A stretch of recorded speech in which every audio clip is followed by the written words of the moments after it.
مسيتم بالخير. خذوا الظريف هذا وبفصلكم اياه تفصيل. يا جماعة بعد إذنكم الفيديو ده موجه لشرطة دبي وموجه لأي حد كبير في دبي يجيب لي حقي. بعد إذنكم دلوقتي أنا جاي في أمان الله، ركنت العربية بتاعتي، والعربية اللي جنبي دي الجي كلاس دي كان بابها مفتوح في الباركنج اللي أنا واقف فيه، ماشي؟ دلوقتي أنا بقى جاي أخش الباركنج، الباب مفتوح وفي بنت مطلعة رجلها منه، فقلت له بعد إذنك، زمرت قلت بعد إذنك اقفل الباب، بعد إذنك اقفل الباب، ماشي؟ راح نازل لي واحد من الناحيه الثانيه بعضلات وجيم ومعرفش ايه، واحد جنسيته اماراتي، نزل لي من الناحيه الثانيه يقول لي انت ايش فيك ومعرفش ايه، وما قلت له انا ما قلتلكش حاجه، انا بقول لك اقفل الباب عشان اركن. هو وصاحبه اتنين بيلعبوا جيم، اتنين بسم الله ما شاء الله يعني عندهم عضلات، ماشي؟ بعدين نزل لي انت ايش فيك ومعرفش، قلت له ما عملتش حاجه، انا بقول لك اقفل الباب.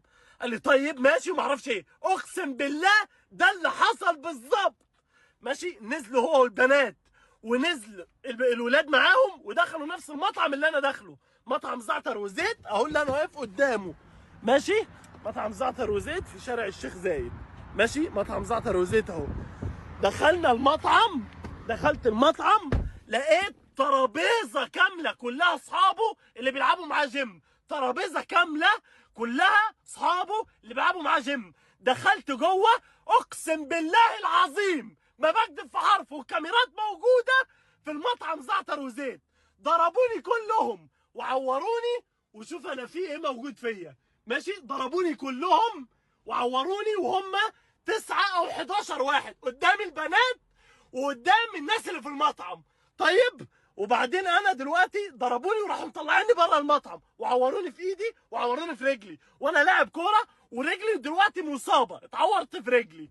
فبعد اذنكم انا كلمت الشرطه، بعد اذنكم انا كلمت الشرطه وبقالهم اكتر من ساعه ما حدش جالي وما حدش رد عليا، وهم قاعدين جوه يضحكوا عليا وعمالين يبصوا لي، وانا عايز حقي لان انا لوحدي وما حدش جاب لي حقي. فبعد اذنكم حد يرد عليا ويجيب لي حقي، بعد اذنكم، عشان ده كده عيب واهانه، اهانه. انا واحد محترم في حالي ما بعملش مشاكل ولا عمري عملت مشاكل مع حد، اقسم بالله عمري ما عملت مشاكل مع حد خالص، ولا انا بحب المشاكل.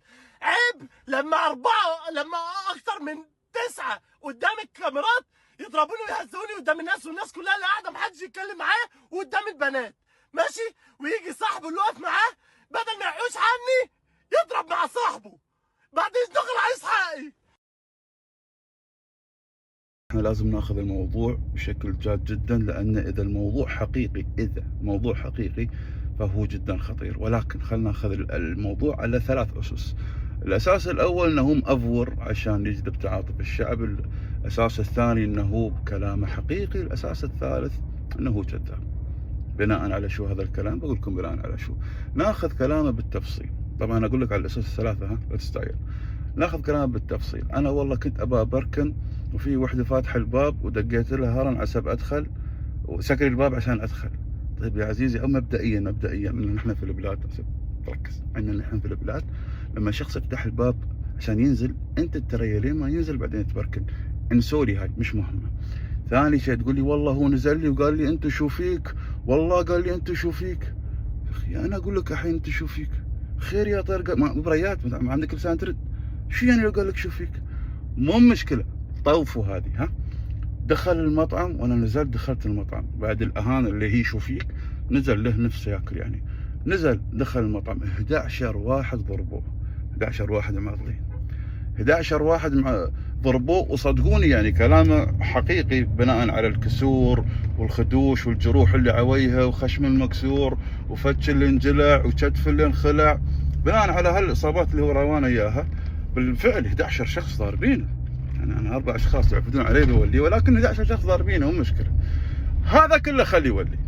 اما موضوع انك تقول متصل في شرطه دبي بلاغ اعتداء 11 شخص ضاربيني وما يوك عقب ساعه، مو بيوك عقب ساعه، لا حتى عقب ساعه ما يوك، فهذه مصيبه يا حبيبي. انت في بلد قانون، زين؟ القانون يطبق على المواطن والوافد وعلى رجل القانون نفسه. في حاله ان كلامك حقيقي، ان بالفعل انت متصل في شرطه دبي على بلاغ اعتداء في شارع الشيخ زايد، اكثر مكان تواجد فيه الدوريات، وما يوك حتى عقب ساعه، فهي مصيبه، مصيبه يجب ان يحاسب راعي الدوريه اللي بلغ هذا البلاغ؟ ماني ما اتوقع. ولكن في حاله ان هذا الكلام كان اوفر وفيه كذب ولو بنسبه بسيطه فهذا فيه تشويه. فانا ما بحكم، انا مش متاكد من اي شيء من اللي قلته، انا حط الثلاث احتمالات الموجوده. ولكن يا عزيزي انا انصحك نصيحه، في حاله ان انت كان كلامك عباره عن كذب او فيه افوره فانصحك تفلت من البلاد لانك ما بترحم. واذا كان كلامك حقيقي فخليك في البلاد لان حقك بين اياك. انتهى الموضوع.